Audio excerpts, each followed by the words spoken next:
कल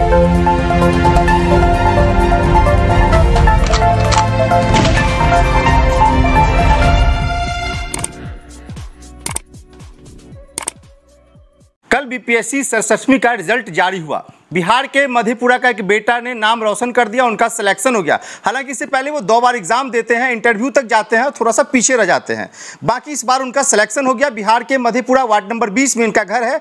काफ़ी शहर में इनकी चर्चा हो रही है। नाम इनका श्याम राज है। श्याम भाई, कैसे हैं आप? मैं बढ़िया हूं और मैं उम्मीद करता हूं कि आप भी अच्छे होंगे। चलिए, आपको ढेर सारी शुभकामनाएं, बधाई। आरडीओ पद पे आपका सिलेक्शन हुआ। धन्यवाद आपका। हाँ, मेरा चयन आरडीओ पद पे हुआ है।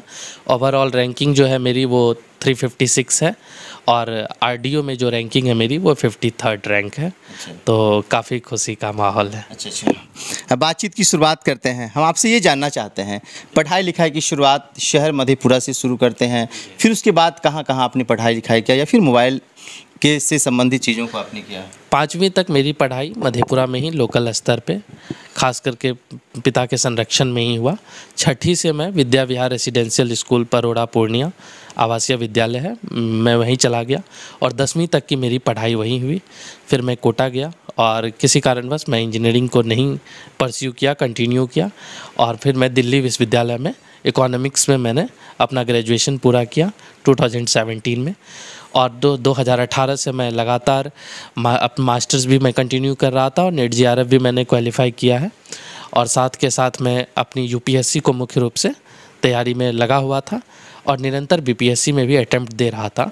मैंने 64वीं की बीपीएससी दिया था और उसमें मैं इंटरव्यू स्तर तक गया था और फाइनल सिलेक्शन मेरा नहीं हो पाया था। 65वीं में मैं दूसरी बार अगेन इंटरव्यू स्तर तक गया और फिर वहाँ पर कुछ चंद मार्क्स के चलते मेरा फाइनल सिलेक्शन नहीं हुआ। 66वीं को मैंने स्किप कर दिया और 67वीं में मैं इस बार अपने पूरे जितना भी एफ़र्ट लगा सकता था मैं पूरी तरह से एफ़र्ट लगाया और रिज़ल्ट आपके सामने है कि मेरा आरडीओ पद पे चयन हुआ है और 53वीं रैंक।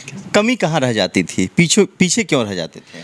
निश्चित रूप से कि मेंस के मार्क्स और इंटरव्यू के मार्क्स को जोड़ करके ही मेरिट बनता है और मेंस में मैं कुछ हद तक अच्छा भी करता था, लेकिन इंटरव्यू में जैसा कि मैंने बताया कि दोनों ही बार मेरे 62 मार्क्स ही आए आउट ऑफ 120, जो कि सामान्य एवरेज से थोड़ा कम था।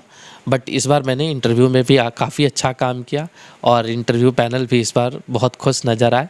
हालांकि मार्क्स आना अभी बाकी है बट चयन हो गया है तो उम्मीद करते हैं कि अच्छा ही हुआ होगा। जब तीसरी बार आपका रिज़ल्ट सामने आया तो इस रिज़ल्ट को लेकर क्या पहले से मन में कुछ चल रहा था कि इस बार क्या होगा, इस तरह से? निश्चित रूप से जैसा कि मैंने बताया कि 2 बार मेरा फाइनल रूप से सिलेक्शन नहीं हुआ तो मन में थोड़ा घबराहट था और हर किसी जो इंसान एग्ज़ाम दे रहा है, इस एग्ज़ाम का नेचर ऐसा है कि आपको पता नहीं होता है कि कैसे आपका रिज़ल्ट आएगा, आप टॉप कर जाएंगे या फिर उम्मीद लगा रहे हैं आप लेकिन आपका चयन नहीं होता है।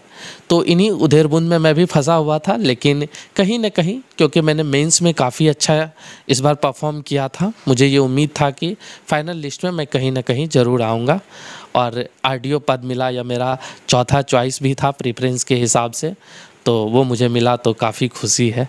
कि घर परिवार में क्या माहौल है?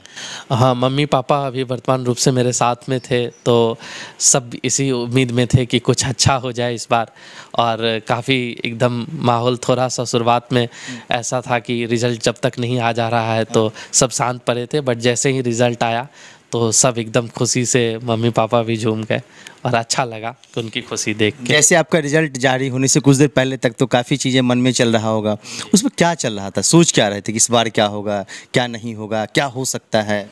जी, निश्चित रूप से जैसा कि हर बार कोई भी रिज़ल्ट आता है तो रिज़ल्ट आने से 1-2 घंटे पहले पता हो जाता है कि रिज़ल्ट आने वाला है। तो ऐसी स्थिति में मैं अपने आप को बिल्कुल अकेले एक कमरे में बंद कर लेता हूँ कि मैं अपने आप को कॉन्सेंट्रेट कर पाऊँ कि मैं किसी भी सिचुएशन के साथ अगर पॉजिटिव रिज़ल्ट होता है तो भी और नेगेटिव होता है तो भी मैं उसको टैकल करूँ। और मैं इस बार मैं कंप्लीट रूप से अपने आप को अकेले करके एक कमरे में अपने कमरे में मैं लगातार भगवान को प्रे कर रहा था कि ऊपर वाला इस बार मुझे अच्छे रैंक के साथ पास करवा दे और जिससे कि मेरे माता पिता की भी उम्मीद पे हम खरा उतरे। तो जब रिज़ल्ट देखे अचानक से मैं अकेले ही रिज़ल्ट को देखा तो काफ़ी खुशी हुई। जब पहली बार आप रिज़ल्ट देखे लगा कि नहीं बहुत बढ़िया कर लिए, तो सबसे पहले किनको बताएं घर में? सबसे पहले मैं वहाँ से निकला और मैं पापा को आवाज़ दिया। पापा अपने कमरे में लेटे हुए थे वेट ही कर रहे थे इनफैक्ट रिजल्ट का। तो मैं उनसे बोला कि पापा मेरा सिलेक्शन हो गया है। तो वो भी एकदम बेड से उठे और काफ़ी खुश हुए। तब तक मेरी मम्मी किचन में थी, वो भी आई। उनके भी चेहरे पे, मेरी माता जी भावुक हैं और काफ़ी धार्मिक प्रवृत्ति की हैं, तो स्वाभाविक रूप से उनके आंसू छलक गए खुशी से।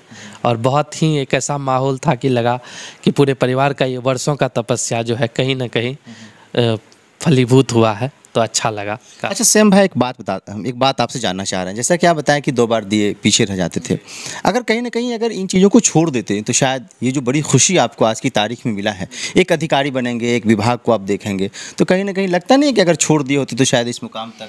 जी बिल्कुल, वही है कि हम मानव जीवन में असफलताओं से हर दिन चुनौती की तरह उसको लेना चाहिए। और अगर आपका लक्ष्य और आप ईमानदारी से मेहनत किए हैं तो इतना मुझे पूर्ण विश्वास था कि मैं एक ना एक दिन इस एग्ज़ाम को क्रैक करूंगा। और हर बार मैं निरंतर अपने आप को इम्प्रूव कर रहा था। दोस्तों का भी एक विश्वास मेरे ऊपर था कि मैं इतना ब्लेस्ड हूँ कि मुझे परिवार से कभी दबाव महसूस नहीं हुआ।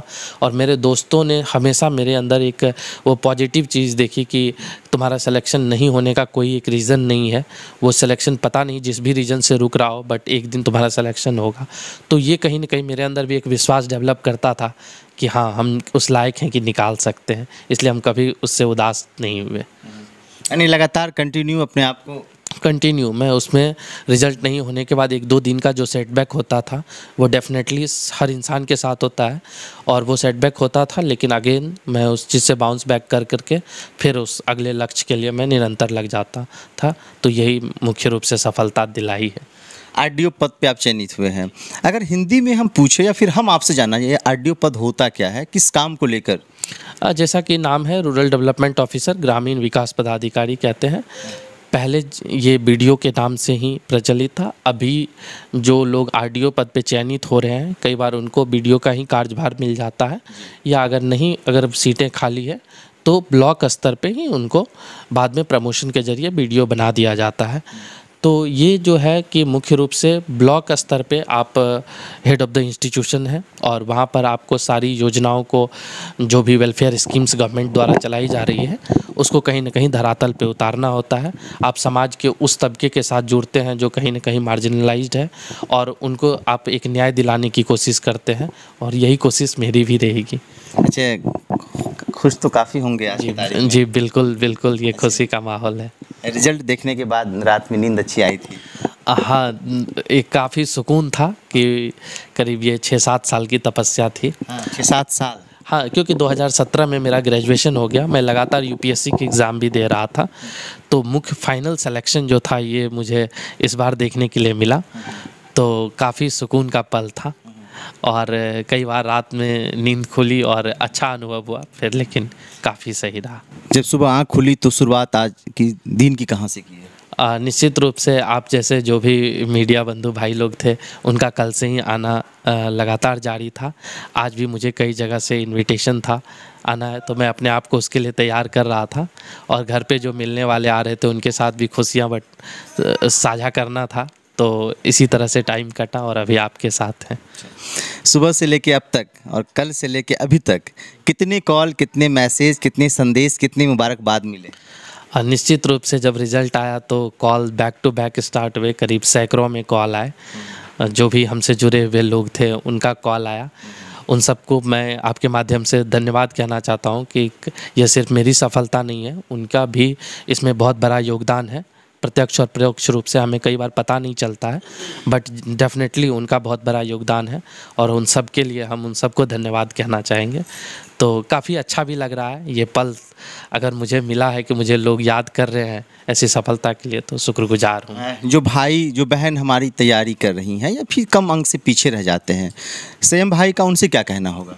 मैं हमेशा यही वो कहूँगा कि जिनका सिलेक्शन होता है और जिनका सिलेक्शन किसी भी कारणवश रुक जा रहा है, उनमें आप नॉलेज का डिफरेंस बिल्कुल नहीं है।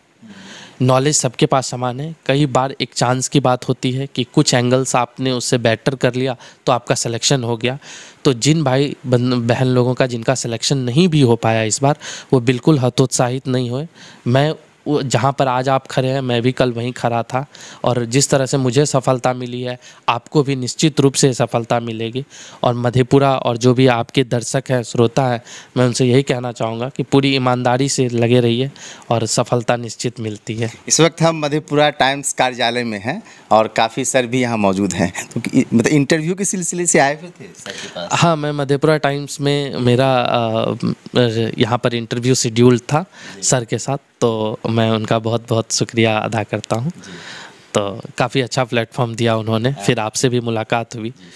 तो बिहार के मधेपुरा से आते हैं, जो हमारे भाई बंधु लोग देख रहे हैं, शहरवासियों से क्या कहेंगे श्याम भाई आज की तारीख में? तो मैं उनसे बस आप सबों को यही कहना चाहूँगा कि जो मधेपुरा के लोग हैं उनका इसमें बहुत बड़ा योगदान है। मैं उन सबको के लिए आभार प्रकट करता हूँ, और कभी मेरे से जो भी मैं अपने तरफ से जो भी आपके ज़िंदगी में योगदान दे सकूँगा, हमेशा आपका बेटा आपके लिए खड़ा रहेगा और समाज में न्याय करने का हमेशा कोशिश करेगा जिस भी स्तर पे मैं रहूँगा। तो मैं आप सबसे बस यही कहना चाहता हूँ। परिवार में कितने सदस्य हैं? परिवार में मेरे माता पिता के अलावा मेरी बहन है, और जिसकी शादी हो चुकी है ऑलरेडी, और तो वो अपने ससुराल में है। तो वर्तमान में मैं अपने माता पिता के साथ अकेले रहता हूँ। उनका भी कॉल आया? हाँ, काफ़ी खुश थी, और उनका, मेरी बहन का मैं मौका नहीं मिला उनका नाम लेने का। एक लंबी तपस्या उसने भी की है। जी, बहन आपकी? बिल्कुल, और हमेशा मोटिवेट करना, और वो भी दिल्ली यूनिवर्सिटी से ही मेरे साथ पढ़ाई की थी, तो वो भी इस चीज़ से जुड़ी हुई थी। बस किन्हीं कारणों बस वो अभी शादी के बाद पढ़ाई कंटिन्यू कर रही है, बट कंपटीशन में नहीं है। बट वो हमेशा से ये थी कि मोटिवेट करती थी कि भैया तुम लगे रहो, ऐसा नहीं है कि ये एग्ज़ाम का नेचर है। तो बहुत बहुत उस मेरी बहन का भी शुक्रिया। चलिए श्याम भाई, आपको बहुत बहुत बधाई, ढेर सारी शुभकामनाएं, मुबारक। धन्यवाद आपके और आपके श्रोता को भी। चलिए शुक्रिया। तो इस वक्त बिहार के मधेपुरा में है और मधेपुरा टाइम्स कार्यालय में है, यहीं पे इंटरव्यू ले रहे थे श्याम भाई का, जिनका जो है चयनित हुआ है, कल रिजल्ट हुआ है आरडीओ पद पे। बाकी बातचीत कैसी लगी कमेंट करके बताएं। फेसबुक पेज पे देख रहे हैं, पेज को लाइक करें, यूट्यूब चैनल पे देखें, चैनल को सब्सक्राइब करें। बहुत बहुत शुक्रिया, धन्यवाद।